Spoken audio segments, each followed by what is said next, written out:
That is why you that you were born in a family and there is a curse in your blood lineage, if you have an encounter, God by his mercy will remove you from that path.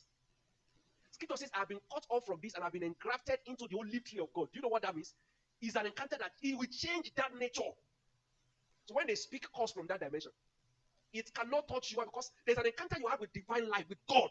That they don't know you can be saved from their hand.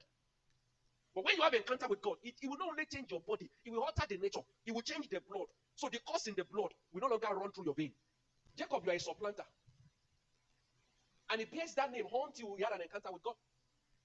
I will no longer call you. You no longer be called what? What will you be called? They did not. It is not change of name by Apidapis.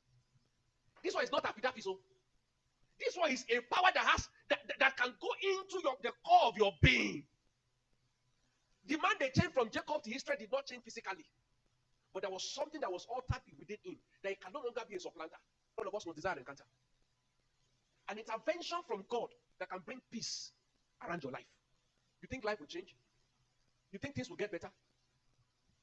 No. You must know how to make your life better in the midst of an economy that is not better. That's what God did here. The farmers still remain, hope you are aware. But a man sowed in the land and reaped wonderful. It was that encounter that gave that way, that paved that way. Encounter is transformative in nature. If you press it so hard, I can tell you categorically, your life will change. There is no life that cannot change. There is no situation that God cannot alter. Glory to Jesus. You know, most of the time, we see our challenge as though it's so much great that God cannot do anything about this. No, there is no trouble that God cannot attend to. There is no situation that God cannot change. Who has told you that you cannot make it? It is man that said. But when you meet a God who makes the man, what the man says will no longer matter. So what God says will even swallow the man. Desire and encounter. You don't know what change is all about until you encounter God. You don't know how quick a man who was blind can see without a surgery until you encounter God. Say, is this not the man that was blind? He said, can you explain to us what happened? He said, no, I cannot explain. Once I was blind, now I can see. Go and find the mathematics.